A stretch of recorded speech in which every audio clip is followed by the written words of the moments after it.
brought to you by Candid Dusting Powder and American Pistachios. Candid dusting powder redness, irritation, sweat rash और fungal infection जैसे 4 skin problems का एक expert solution. अब रहो unstoppable candid dusting powder के साथ।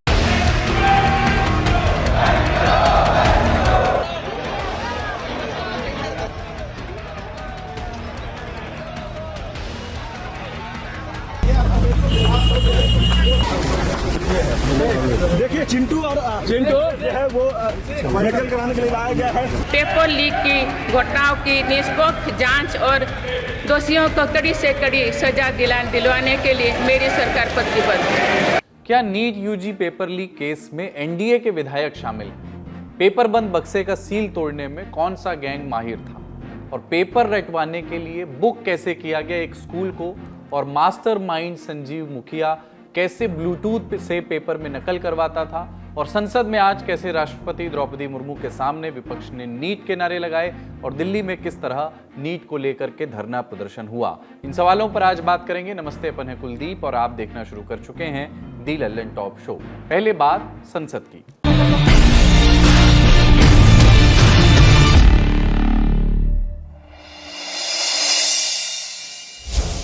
18वीं लोकसभा के सदस्य शपथ ले चुके हैं और अब काम धाम शुरू होना है। और इससे पहले रवायतन राष्ट्रपति संसद के दोनों सदनों यानी लोकसभा और राज्यसभा को संबोधित करते हैं। संसद भवन में आज यानी 27 जून को जब राष्ट्रपति द्रौपदी मुर्मू का संबोधन होना था और चर्चा थी कि उसके बाद सत्तारूढ़ दल दोनों सदनों में धन्यवाद प्रस्ताव पेश करेगा जिस पर सदस्य चर्चा करेंगे, लेकिन ये सब शुरू होता उसके पहले ही आम आदमी पार्टी ने ऐलान किया कि उनके राज्यसभा सांसद राष्ट्रपति के संबोधन का बहिष्कार करेंगे। कारण, कल दिल्ली में शराब घोटाला केस में दिल्ली के मुख्यमंत्री और आप संयोजक अरविंद केजरीवाल को सीबीआई ने अरेस्ट कर लिया था। अब 3 दिनों तक उनसे सीबीआई उसी केस में पूछताछ करेगी जिसमें प्रवर्तन निदेशालय यानी ईडी पहले से ही पूछताछ कर रही है और उसी केस में वो जेल में भी है। ये पूरा केस क्या है ये हमने आपको 26 जून के लल्लन टॉप शो में विस्तार से समझाया है, लिंक डिस्क्रिप्शन बॉक्स में भी दे रहे हैं।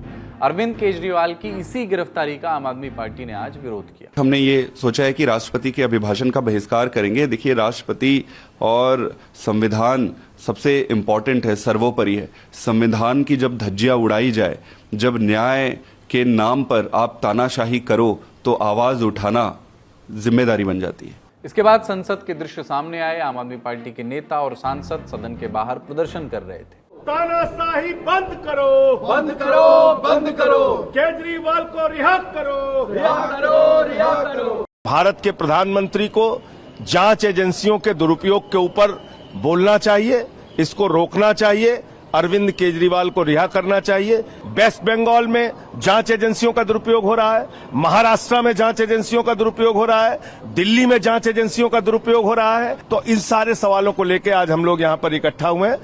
और संसद के बाहर से ही बयान आया सपा सांसद आर.के. चौधरी का।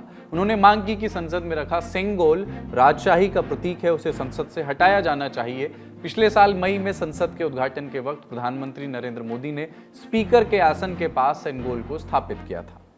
कभी राजा जब अपने दरबार बैठता था तो फैसला करता था, एक डंडा पीटता था, छड़ी पीटता था। अब इस देश में 555 राजाओं को सरेंडर करके ये देश आज़ाद हुआ है और अब हर वो व्यक्ति, चाहे महिला हो चाहे पुरुष हो, अगर बालिग है और वोट का अधिकार रखता है तो उसके एक एक वोट से इस देश में शासन प्रशासन चलेगा, ये तय हो गया है। तो अब देश संविधान चलेगा, न कि राजा का डंडा चलेगा। इसके बाद मीडिया के कैमरे मुखातिब हुए सपा के मुखिया अखिलेश यादव की ओर। अखिलेश यादव से पत्रकारों ने पूछा कि उनकी पार्टी के सांसद ने ये बयान दिया सिंगोल को हटाने के पक्ष में, इस पर वो क्या सोचते हैं। मुझे लगता है कि हमारे सांसद इसलिए कह रहे होंगे कि जब पहली बार लगा था तो प्रधानमंत्री जी ने बाकायदा प्रणाम किया था। इस बार शपथ लेते समय शायद वो भूल गए, उसी को याद दिलाने के लिए लगता है मेरे पार्टी के सांसद ने कुछ इस तरह का पत्र लिखा है। सपा नेताओं की मांग को साथ मिला राष्ट्रीय जनता दल और कांग्रेस नेताओं का। अब है वो अपने अपने इंटरप्रिटेशंस बहुत वो अलग बात है, और मगर एक रीजन का हम यहाँ दिखाएं और दूसरा नहीं, तो एक ठोस तो लगती है। देखिए, बिल्कुल हटाना चाहिए क्योंकि ये लोकतंत्र है और वहाँ पे अब राजतंत्र तो रहा नहीं। तो अगर सिंबल को लगाना ही नहीं चाहिए तो उसको म्यूजियम में रखना चाहिए, जहाँ की देश के सभी लोग जाएं और वहाँ पे उसका दर्शन भी करें जो लोग देखना चाहते हैं। लेकिन स्वाभाविक तौर पर इसका काउंटर एनडीए नेताओं की ओर से आना ही था। देखिए, ताकत मिले, जीत मिले, बहुत अच्छी बात है, जीते हैं, लेकिन ये लोगों की बुद्धि ऐसी हुई है तो प्रभु राम को ही रिप्लेस कर रहे थे। उस दिन तो उन लोगों ने अपने सांसद ही को प्रभु राम की तुलना कर दी थी। तो ये इससे कहते हैं कि पूरी मति भ्रष्ट हो गई है और ये अपने पतन की ओर बोलते ना, शुरू नहीं हुए कि खत्म होने की तैयारी हो गई। सेंगोल जब स्थापित हुआ था, समाजवादी पार्टी उस वक्त भी पार्लियामेंट में थी, उस वक्त क्या कर रहे थे इनके सांसद? संगोल जो है वो बड़ी ही भव्यता से जो है उस राष्ट्रपति जी के आगमन पे उसका जो है वो परचम लहराया। हमारी सनातनी, हमारी भारतीय संस्कृति का एक जो धरोहर है उसका सबने जो है वो सम्मान किया। अब संसद की कार्यवाही शुरू होनी थी। एक तरफ अखिलेश यादव और अमित शाह की हाथ मिलाती हुई तस्वीरें वायरल हो रही थीं और दूसरी तरफ राष्ट्रपति द्रौपदी मुर्मू के काफिले की तस्वीरें भी थीं। अपने अभिभाषण के लिए राष्ट्रपति मुर्मू अपने आवास से निकलकर संसद भवन के लिए रवाना हुई। संसद पहुंचते ही राष्ट्रपति को गार्ड ऑफ ऑनर दिया गया। जब वे संसद भवन में दाखिल हुई तो उनके एक तरफ थे लोकसभा स्पीकर ओम बिरला और राज्यसभा के सभापति जगदीप धनखड़। राष्ट्रपति ने केंद्र सरकार के कामों का लेखा जोखा पेश किया।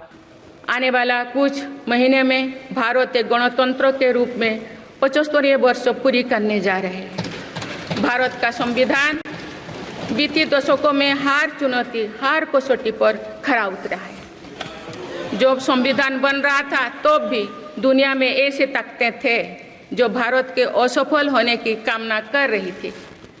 देश में संविधान लागू होने के बाद भी संविधान पर अनेक बार हमले हुए हैं। आज 27 जून है। 25 जून 1975 को लागू हुआ आपातकाल संविधान पर सीधे हमले का सबसे बड़ा और काला अध्याय था। मेरी सरकार ने युवाओं की राष्ट्र निर्माण में भागीदारी और बढ़ाने के लिए मेरा युवा भारत माय भारत अभियान की शुरुआत भी की है। इसमें अब तक 1.5 करोड़ से अधिक युवाओं का पूंजीकरण हो चुका है। इस पहल से युवा में नेतृत्व कौशल और सेवा भावना का बीजारोपण होगा। मेरी सरकार के प्रभावी प्रयासों का परिणाम है कि भारत के युवा खिलाड़ी वैश्विक मंचों पर रिकॉर्ड संख्या में मेडल्स जीत रहे हैं। राष्ट्रपति मुर्मू ने कहा कि देश में संविधान लागू होने के बाद भी कई बार हमले हुए हैं। आज 27 जून है। 25 जून 1975 को लागू हुआ आपातकाल संविधान पर हमले का सीधा सबूत है, लेकिन देश ने इससे उबर करके दिखाया। उन्होंने देश की सेनाओं को आधुनिक बनाने की जरूरत पर भी जोर दिया। उनके अभिभाषण के दौरान एक मौका वो भी आया जब उन्होंने नई शिक्षा नीति पर बात की और उसी वक्त विपक्ष ने नीट का शोर किया। सरकारी भर्ती हो या फिर परीक्षाएं, सुनिए, परीक्षाएं किसी भी कारण से इनमें रुकावट आए ये उचित नहीं है। इनमें शुचिता और पारदर्शिता बहुत जरूरी है। हाल ही में कुछ परीक्षाओं में हुई पेपर लीक की घटनाओं की निष्पक्ष जांच और दोषियों को कड़ी से कड़ी सजा दिलवाने के लिए मेरी सरकार प्रतिबद्ध है। हमारे पहले भी इस दरमियान बचे हुए 8 लोकसभा सांसदों को भी शपथ लेनी थी। इसमें तिरुवनंतपुरम से कांग्रेस सांसद शशि थरूर भी शामिल थे। जब वे शपथ लेने गए तो उन्होंने जय संविधान कहा। इस पर स्पीकर ओम बिरला ने उन्हें टोका, कहा कि आप संविधान के तहत ही शपथ ले रहे हैं तो आपको जय संविधान नहीं कहना चाहिए। इस पर रोहतक से कांग्रेस सांसद दीपेंद्र हुड्डा ने कहा कि स्पीकर को इससे आपत्ति नहीं होनी चाहिए। इस पर ओम बिरला ने जवाब भी दिया। बाद में संसद की कार्यवाही से यह हिस्सा हटा दिया गया, लेकिन ये वीडियो सोशल मीडिया पर वायरल हो गया। जय संविधान।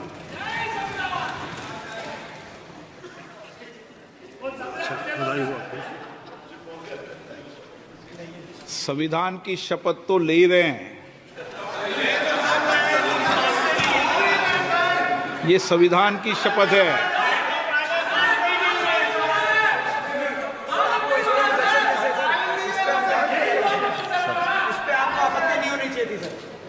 किस पे आपत्ति नहीं हो, सलाह मत दिया करो। चलो बेटो, चलिए। राष्ट्रपति मुर्मू के अभिभाषण पर विपक्ष के नेताओं की भी प्रतिक्रियाएं आई। अच्छी बात है, राष्ट्रपति जी ने जिक्र किया, लेकिन जो अघोषित इमरजेंसी आज चल रही है उस पर भी जिक्र करना चाहिए ना। कहाँ जो है वंचित वर्ग की महिलाओं को आगे बढ़ने का अवसर मिला है, और जो 80 करोड़ लोग हैं जिनको सस्ता राशन की बात चल रही है वो कौन लोग हैं? रोजगार पे बात करनी बहुत जरूरी है। तो अभी राष्ट्रपति जी ने पढ़ा, वो जानते हैं सब सरकार का जो है पेपर है, लेकिन बुनियादी मुद्दों पे बात नहीं होगी तो कैसे चलेगा। मैं जिस क्षेत्र से आता हूँ नगीना से, वहाँ रोजगार नहीं है, वहाँ बाढ़ की समस्या है, वहाँ स्कूल कॉलेज यूनिवर्सिटियाँ नहीं है, और कास्ट एट्रोसिटी कितनी बढ़ रही है।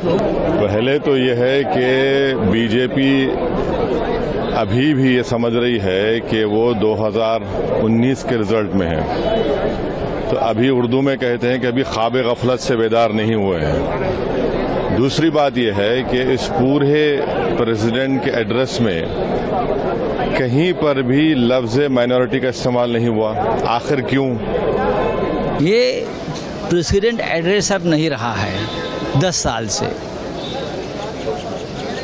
ये मोदी एड्रेस रहा है, मोदी जी एड्रेस। इसके बाद पीएम नरेंद्र मोदी ने राज्यसभा के सदस्यों से अपनी मंत्रिपरिषद का परिचय कराया। अपने मंत्रिपरिषद के सहयोगियों का परिचय कराना चाहता हूं। श्री राजनाथ सिंह, रक्षा मंत्री,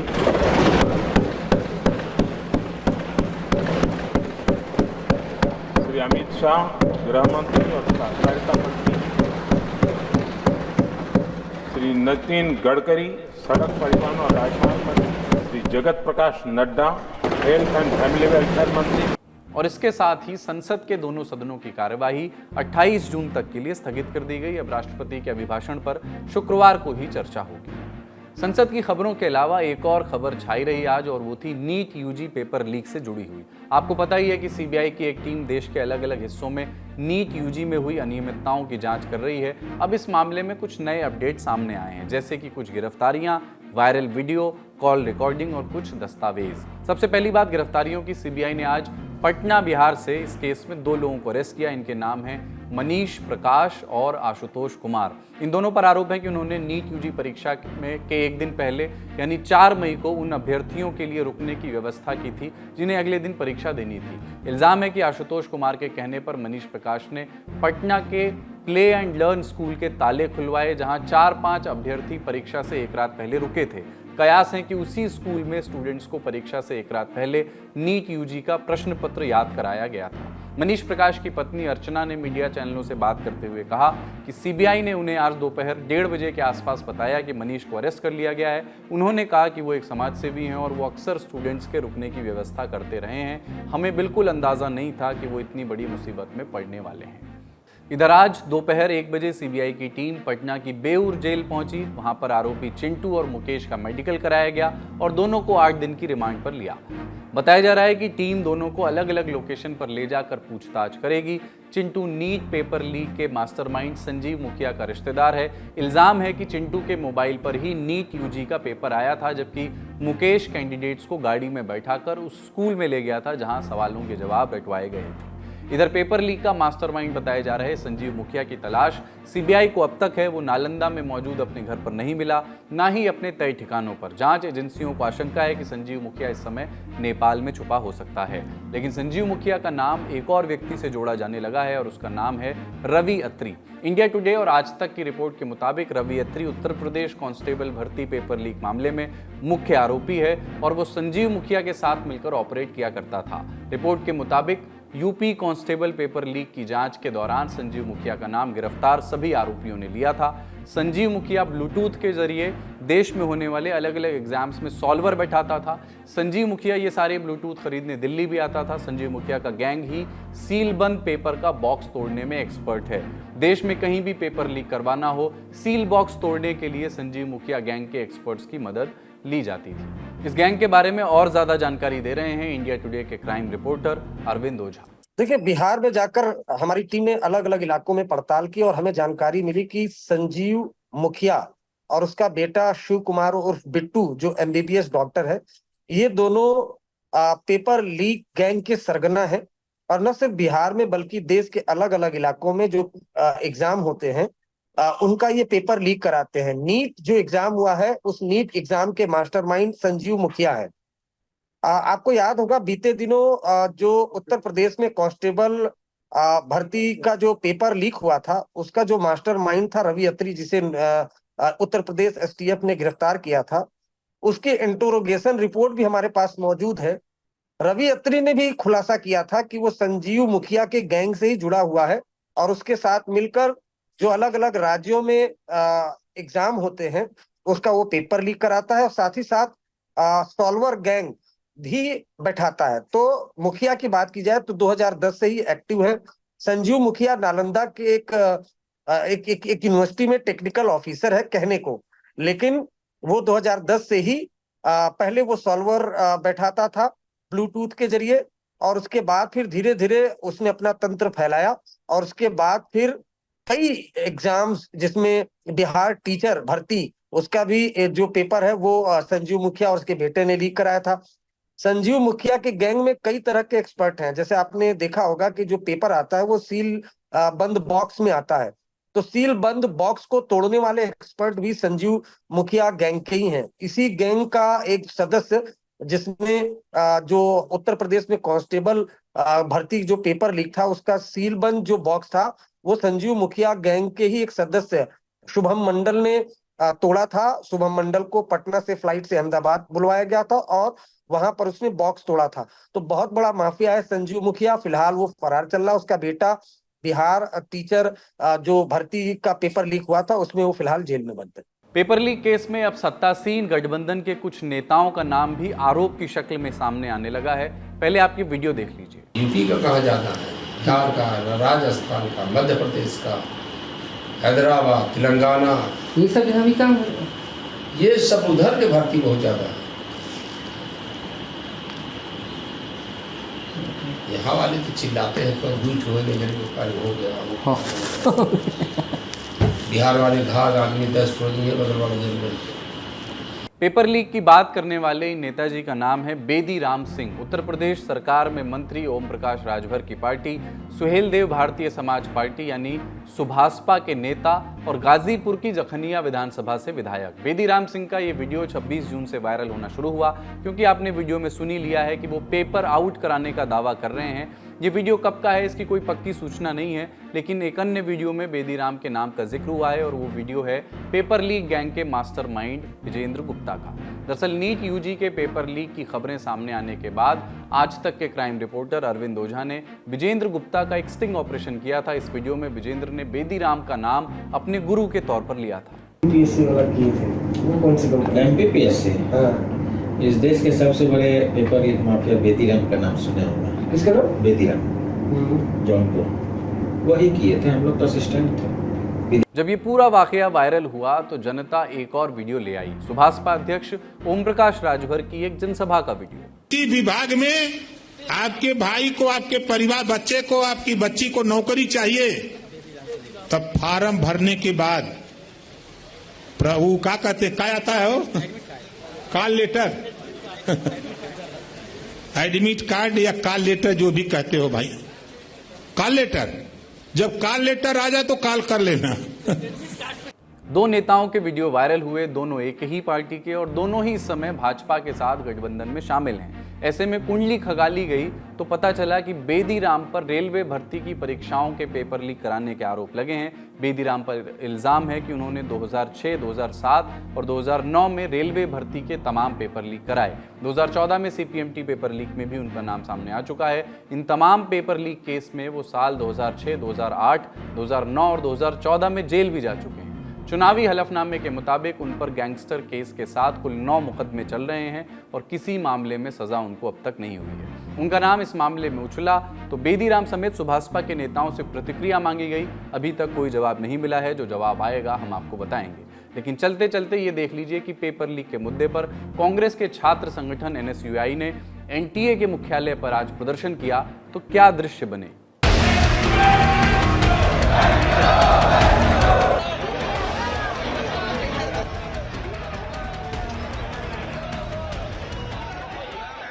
और इस मुद्दे पर आज राजनीतिक बयानबाजी भी हुई। पेपर लीक का कानून पास हो गया था पिछले सत्र में, उसको नोटिफिकेशन में देरी क्यों हुई, ये सवाल पूछना जरूरी है। ये पूछना जरूरी है कि नीट के एग्जाम को लेकर पहले तो एजुकेशन मिनिस्टर डिनाई कर देते हैं कि सीबीआई इंक्वायरी की जरूरत नहीं क्योंकि पेपर लीक नहीं है। अब हर स्टेट से निकल कर आ रहा है कि पेपर लीक हुआ है, इतने एग्जाम्स पोस्टपोन कर दिए गए हैं, इतने एग्जाम्स को कैंसिल कर दिए गए हैं, उसकी भरपाई कौन करेगा? ये इस पर कार्रवाई चल रही है। हम लोग एक कानून भी ला रहे हैं।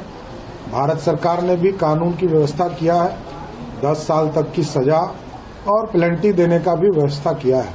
हम लोग भी इस आगामी सत्र में इस पर कानून लाएंगे और कठोर से कठोर कार्रवाई करके स्पीडी ट्रायल चलाकर ये 3 से 6 महीने में इनको सजा दिलाने की व्यवस्था करनी है। हमारी नजर इस खबर पर बनी रहेगी, आप भी हमारे साथ बने रहिएगा। आज के शो में इतना ही। देखते रहिए दी लल्लन टॉप। शुक्रिया, शुभ रात्रि।